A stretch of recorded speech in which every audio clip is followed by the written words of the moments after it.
ಈ ಕಾರ್ಯಕ್ರಮದ ಪ್ರಾಯೋಜಕರು Gadiyar group of companies. Gadiar Group of Companies, synonymous with excellence and innovation, stands as your dynamic partner for progress. Gadiar Group ensures safety as guardians in firefighting and builds vibrant communities in real estate. Building tomorrow, today.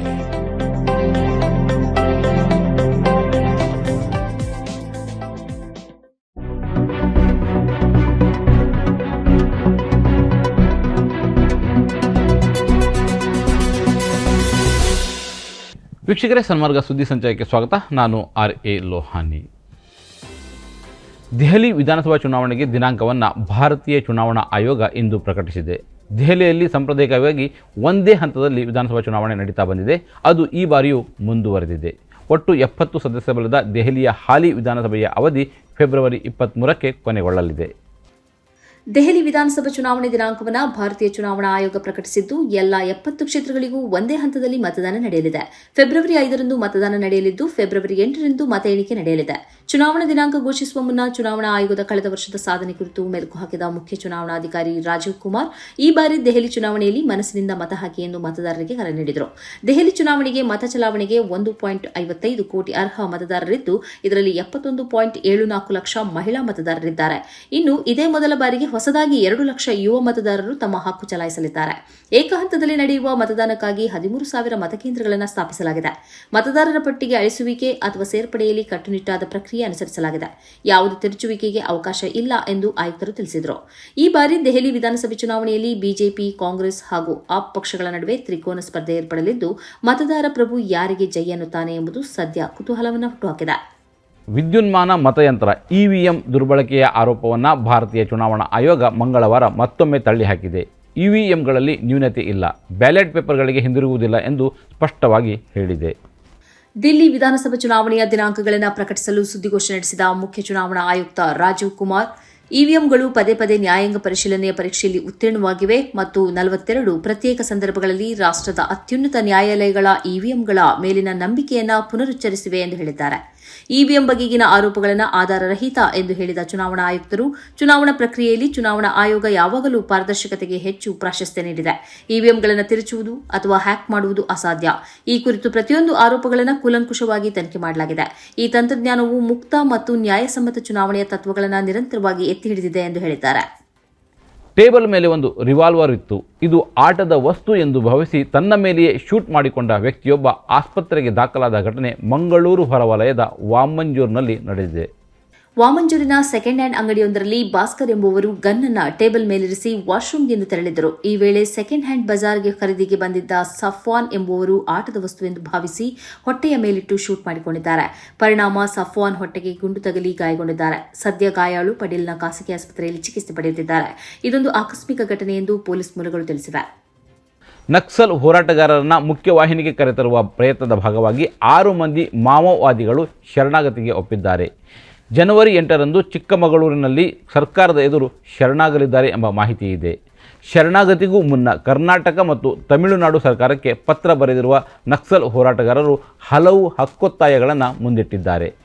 Chikkamagaluru ಜಿಲ್ಲಾ police ವರಿಷ್ಠಾಧಿಕಾರಿ ಡಾ ವಿಕ್ರಮ್ ಅಮ್ಟೆ ನೀಡಿರುವ ಮಾಹಿತಿ ಪ್ರಕಾರ, ಚಿಕ್ಕಮಗಳೂರಿನ ಮುಂಡಗಾರು ಲತಾ, ವನಜಾಕ್ಷಿ, ದಕ್ಷಿಣ ಕನ್ನಡದ ಸುಂದರಿ, ಕೇರಳದ ಜೀಶಾ, ತಮಿಳುನಾಡಿನ ವಸಂತಕೆ ಮತ್ತು ಆಂಧ್ರಪ್ರದೇಶದ ಮಾರೆಪ್ಪ ಅರೋಲಿ ಅವರು ಸರ್ಕಾರದ ಮುಂದೆ ಶರಣಾಗುವುದಾಗಿ ಒಪ್ಪಿಕೊಂಡಿದ್ದಾರೆ.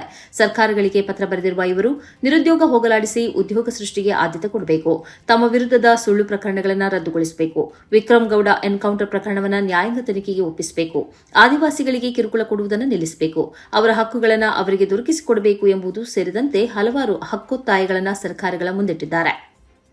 ಯುವತಿಯೊಬ್ಬರಿಗೆ ಬಲವಂತವಾಗಿ ಮದ್ಯ ಕುಡಿಸಿ ಅತ್ಯಾಚಾರವೆಸಗಿದ ಆರೋಪದ ಮೇಲೆ ಬಿಜೆಪಿ ಮುಖಂಡ ಸೋಮಶೇಖರ್ ಅಲಿಯಾಸ್ ಜಿಮ್ ಸೋಮಾ ಎಂಬವರ ವಿರುದ್ಧ ಬೆಂಗಳೂರಿನಲ್ಲಿ ಪ್ರಕರಣ ದಾಖಲಾಗಿದೆ.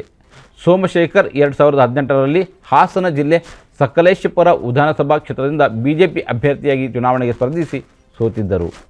ಮದುವೆಗೆ ಸಾಲ ಕೊಡುವುದಾಗಿ ನಂಬಿಸಿ ಫ್ಲಾಟ್ಗೆ ಕರೆದೊಯ್ದು ಮದ್ಯ ಕುಡಿಸಿ ಅತ್ಯಾಚಾರವೆಸಗಿದ್ದಾರೆ ಎಂದು ಆರೋಪಿಸಿ 26 ವರ್ಷದ ಯುವತಿ ನೀಡಿರುವ ದೂರು ಆಧರಿಸಿ ಅಶೋಕ್ ನಗರ ಪೊಲೀಸರು ಎಫ್ಐಆರ್ ದಾಖಲಿಸಿದ್ದಾರೆ ಎಂದು ವರದಿಯಾಗಿದೆ. ಸಂತ್ರಸ್ತ ಯುವತಿಗೆ ಆಕೆಯ ಸ್ನೇಹಿತೆಯ ಮೂಲಕ ಸೋಮಶೇಖರ್ ಪರಿಚಯವಾಗಿತ್ತು. ಕಳೆದ ವರ್ಷ ಯುವತಿಗೆ ಮದುವೆ ನಿಶ್ಚಯವಾಗಿತ್ತು. ಈ ಸಮಯದಲ್ಲಿ ಯುವತಿ ಸೋಮಶೇಖರ್ ಬಳಿ ಮದುವೆಗಾಗಿ 6 ಲಕ್ಷ ರೂಪಾಯಿ ಹಣದ ಸಹಾಯ ಕೇಳಿದ್ದರು. ಕಳೆದ ವರ್ಷ ಅಕ್ಟೋಬರ್ನಲ್ಲಿ ಹಣ ಕೊಡುವುದಾಗಿ ಸಂತ್ರಸ್ತೆಯನ್ನ ಬೆಂಗಳೂರಿನ ಆಕೆಯ ಪಿಜಿಯಿಂದ ಲ್ಯಾಂಗ್ ಫೋರ್ಟ್ ರಸ್ತೆಯ ತನ್ನ ಫ್ಲಾಟ್ಗೆ ಕರೆದೊಯ್ದು ಸೋಮಶೇಖರ್ ಮದ್ಯ ಕುಡಿಸಿ ಅತ್ಯಾಚಾರವೆಸಗಿದ್ದಾರೆ ಎಂದು ಆರೋಪಿಸಲಾಗಿದೆ. ತನ್ನ ದುಷ್ಕೃತ್ಯದ ಕುರಿತು ಯಾರಿಗೂ ಹೇಳದಂತೆ ಆರೋಪಿ ಸೋಮಶೇಖರ್ ಬೆದರಿಕೆ ಹಾಕಿದ್ದರು. ಘಟನೆ ನಡೆದು 3 ತಿಂಗಳ ಬಳಿಕ ಯುವತಿ ದೂರು ನೀಡಿದ್ದಾರೆ. ಪ್ರಕರಣ ದಾಖಲಾಗುತ್ತಿದ್ದಂತೆ ಸೋಮಶೇಖರ್ ತಲೆಮರೆಸಿಕೊಂಡಿದ್ದು ಪೊಲೀಸರು ಹುಡುಕಾಟ ನಡೆಸಿದ್ದಾರೆ. ಕ್ರಾಂತಿವೀರ ಬ್ರಿಗೇಡ್ ಬಿಟ್ಟು ಪಕ್ಷಕ್ಕೆ ಬನ್ನಿ ಎಂದು ಅಮಿತ್ ಶಾ ಕರೆದರೂ ಕೂಡ ಪಕ್ಷಕ್ಕೆ ಹೋಗಬೇಕೇ ಅಥವಾ ಬೇಡವೇ ಎಂಬುದನ್ನು ನಿರ್ಧರಿಸಬೇಕಾದವನು ನಾನು.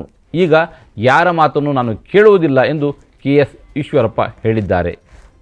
ಬೆಂಗಳೂರು ನಗರದಲ್ಲಿ ಮಂಗಳವಾರ ನಡೆದ ಸುದ್ದಿಗೋಷ್ಠಿಯಲ್ಲಿ ಕ್ರಾಂತಿವೀರ ಬ್ರಿಗೇಡ್ ಕುರಿತು ಮಾಹಿತಿ ನೀಡಿದ ಕೆಎಸ್ ಈಶ್ವರಪ್ಪ, ಈ ಹಿಂದೆ ಆರಂಭಿಸಿದ್ದ ರಾಯಣ್ಣ ಬ್ರಿಗೇಡ್ ಯಶಸ್ವಿಯಾಗಿ ನಡೆಯುತ್ತಿತ್ತು. ಕೆಲವರು ಆ ಬಗ್ಗೆ ದೂರು ನೀಡಿದ್ದರು. ಅಮಿತ್ ಶಾ ಕರೆದು ನಿಲ್ಲಿಸಿಬಿಡಿ ಎಂದರು. ಯಾಕೆ ನಿಲ್ಲಿಸಬೇಕು ಎಂದು ಪ್ರಶ್ನಿಸಿದಾಗ ಅವರಲ್ಲಿ ಉತ್ತರವಿರಲಿಲ್ಲ ಎಂದು ಪ್ರಶ್ನೆಯೊಂದಕ್ಕೆ ಉತ್ತರಿಸಿದರು. ಅಮಿತ್ ಶಾ ಕೊನೆಯಲ್ಲಿ ಚೋಡ್ದೋ ಬಾಯ್ ಎಂದರು. ಆಗ ಹಿರಿಯರ ಮಾತು ಕೇಳುವ ಸ್ಥಿತಿಯಲ್ಲಿದ್ದೆ. ರಾಯಣ್ಣ ಬ್ರಿಗೇಡ್ ಬಿಟ್ಟೆ, ಆದರೆ ಈಗ ನಾನು ಯಾರ ಮಾತನ್ನು ಕೇಳುವುದಿಲ್ಲ ಎಂದರು. ಇದು ನೂರಾರು ಸ್ವಾಮೀಜಿಗಳ ಮುಂದಾಳತ್ವದಲ್ಲಿ ನಡೆಯುತ್ತಿರುವ ಬ್ರಿಗೇಡ್. ನಾನಿದರಲ್ಲಿ ಸಂಚಾಲಕ ಅಷ್ಟೇ. ಇದನ್ನ ಬಿಡಿ ಎಂದು ಮೋದಿ ಆಗಲಿ ಶಾ ಆಗಲಿ ಹೇಳುವುದಿಲ್ಲ ಎಂದರು. ಕ್ರಾಂತಿವೀರ ಬ್ರಿಗೇಡ್ನ ಮಾರ್ಗದರ್ಶಕ ಮಂಡಳಿ ಅಧ್ಯಕ್ಷ ಮಕ್ಣಪುರ ಗುರುಪೀಠದ ಸೋಮೇಶ್ವರ ಸ್ವಾಮೀಜಿ ಫೆಬ್ರವರಿ 4ರಂದು ಬಸವನ ಬಾಗೇವಾಡಿಯಲ್ಲಿ ಬ್ರಿಗೇಡ್ನ ಉದ್ಘಾಟನಾ ಸಮಾರಂಭ ನಡೆಯಲಿದೆ. ದೇಶದ ವಿವಿಧೆಡೆಯಿಂದ 1008 ಸಾಧು ಸಂತರು ಭಾಗಿಯಾಗಲಿದ್ದಾರೆ ಎಂದು ಮಾಹಿತಿ ನೀಡಿದರು. ಝೊಮ್ಯಾಟೊ ಹಾಗೂ ಡಾಮಿನೋಸ್ ಸಂಸ್ಥೆಗಳು ಆರ್ಡರ್ ಮಾಡಿದ್ದ ಆಹಾರವನ್ನು ತಲುಪಿಸದೇ ಇದ್ದ ಕಾರಣಕ್ಕಾಗಿ ರಾಯಚೂರು ಜಿಲ್ಲಾ ಗ್ರಾಹಕರ ಆಯೋಗ 40,000 ರೂಪಾಯಿ ದಂಡ ವಿಧಿಸಿದೆ. ಆರ್ಡರ್ ಸ್ವೀಕರಿಸಿ ಡೆಲಿವರಿ ಮಾಡಲು ಸಬೂಬು ಹೇಳುವ ಕಂಪನಿಗಳಿಗೆ ಈ ದಂಡ ವಿಧಿಸಿದ ಆದೇಶ ಪಾಠವಾಗಲಿದೆ.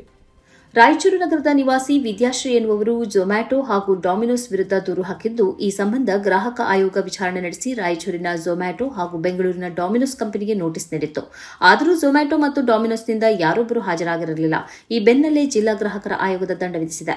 ವಿದ್ಯಾಶ್ರೀ 2024 ಮಾರ್ಚ್ 17ರಂದು ಸಂಜೆ 7 ಗಂಟೆಗೆ ಡಾಮಿನೋಸ್ ಪಿಜ್ಜಾಕ್ಕಾಗಿ ಝೊಮ್ಯಾಟೊ ಮೂಲಕ 337.45 ಹಣ ನೀಡಿ ಆರ್ಡರ್ ಮಾಡಿದ್ದರು.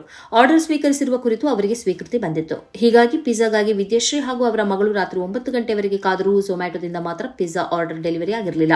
ಅದಾದ ಬಳಿಕ ಝೊಮ್ಯಾಟೊಗೆ ಕರೆ ಮಾಡಿ ವಿಚಾರಿಸಿದ್ದಾರೆ. ಈ ವೇಳೆ ನಿಮ್ಮ ಪಿಜ್ಜಾ ಸಿದ್ಧವಾಗುತ್ತಿದೆ ಎಂಬ ಉತ್ತರ ಬಂದಿದೆ. ಮತ್ತೆ ತಾಯಿ ಮಗಳು ಡೆಲಿವರಿಗೆ ಕಾದಿದ್ದಾರೆ. ಆದರೂ ಪಿಜ್ಜಾ ಬರಲೇ ಇಲ್ಲ. ಆದರೆ ವಿದ್ಯಾಶ್ರೀ ಮೊಬೈಲ್ ಹಣ ಪಾವತಿಸಿರುವ ಮತ್ತು ಪಿಜ್ಜಾ ಸ್ವೀಕರಿಸಿರುವ ಸಂದೇಶ ಬಂದಿದೆ. ಆರ್ಡರ್ ಕೈಗೆ ಹಸ್ತಾಂತರವಾಗುವ ಮುನ್ನವೇ ಈ ಸಂದೇಶವನ್ನು ಯಾಕೆ ಕಳುಹಿಸಿದ್ದಾರೆಂದು ಮತ್ತೆ ವಿಚಾರಿಸುವಾಗ ನಿಮ್ಮ ಆರ್ಡರ್ ನೀಡಲು ಸಮಸ್ಯೆಯಾಗಿದೆ ಎಂದು ಡೆಲಿವರಿ ಸಂಸ್ಥೆ ಹೇಳಿದೆ. ಹೀಗಾಗಿ ಗ್ರಾಹಕರ ಆಯೋಗಕ್ಕೆ ದೂರು ಸಲ್ಲಿಸಿದ್ದರು. ಸೌದಿಯಲ್ಲಿ ಚಳಿ ತೀವ್ರವಾಗಿದೆ. ಚಳಿಯನ್ನು ಓಡಿಸಲು ಅನುಕೂಲ ಇದ್ದವರು ಹೀಟರ್ ಬಳಸುತ್ತಿದ್ದಾರೆ. ಹೀಟರ್ ಬಳಸುವಾಗ ಜಾಗ್ರತೆ ವಹಿಸದಿದ್ದರೆ ಮಾರಣಾಂತಿಕವಾಗಿ ಪರಿಣಮಿಸಬಹುದು. ಸೌದಿ ಅರೇಬಿಯಾದ ಪೂರ್ವ ಪ್ರಾಂತ್ಯದ ಹಫ್ರ್ ಅಲ್ ಬಾತಿನ್ ಎಂಬ ಪ್ರದೇಶದಲ್ಲಿ ಹೀಟರ್ನಿಂದ ಉಂಟಾದ ಬೆಂಕಿಯಿಂದ ಒಂದೇ ಕುಟುಂಬದ 4 ಮೃತಪಟ್ಟಿದ್ದಾರೆ. ಇವರು ಯಮನ್ ಮೂಲದವರು ಎಂದು ಹೇಳಲಾಗಿದೆ. ಕುಟುಂಬದ ಹಿರಿಯ ಸಹ ಸದಸ್ಯ ಮೊಹಸಿನ್ ಅಲ್ ಹಾದಿ, ಅವರ ಮಗಳು, ಅಳಿಯ ಮತ್ತು ಮೊಮ್ಮಕ್ಕಳು ಈ ದುರ್ಘಟನೆಯಲ್ಲಿ ಮೃತಪಟ್ಟಿದ್ದಾರೆ ಎಂದು ಗುರುತಿಸಲಾಗಿದೆ. 6 ಮಂದಿ ಗಂಭೀರವಾಗಿ ಗಾಯಗೊಂಡಿದ್ದು ಅವರನ್ನು ಚಿಕಿತ್ಸೆಗಾಗಿ ಆಸ್ಪತ್ರೆಗೆ ದಾಖಲಿಸಲಾಗಿದೆ. ಸೋಮವಾರ ಮುಂಜಾನೆ 4:30 ಹೊತ್ತಿಗೆ ಇಲ್ಲಿಯ ನಾಗರಿಕ ರಕ್ಷಣಾ ಸಿಬ್ಬಂದಿಗೆ ಬೆಂಕಿಯ ಬಗ್ಗೆ ಮಾಹಿತಿ ಸಿಕ್ಕಿತು. ರಕ್ಷಣಾ ಕಾರ್ಯಕರ್ತರು ಕೂಡಲೇ ಧಾವಿಸಿ ಬೆಂಕಿ ನಂದಿಸುವ ಪ್ರಯತ್ನ ಮಾಡಿದರು. ಅಷ್ಟೊತ್ತಿಗಾಗಲೇ 4 ಜನರು ಮೃತಪಟ್ಟಿದ್ದರು. ಇದು ಇವತ್ತಿನ ಸುದ್ದಿ ಸಂಚಯ. ನಿರಂತರ ನೋಡ್ತಾ ಇರಿ ಸನ್ಮಾರ್ಗ ನ್ಯೂಸ್. ಸುದ್ದಿಗಳ ಸಂತೆಯಲ್ಲಿ ಸತ್ಯದ ಮೊಂಬತ್ತಿ.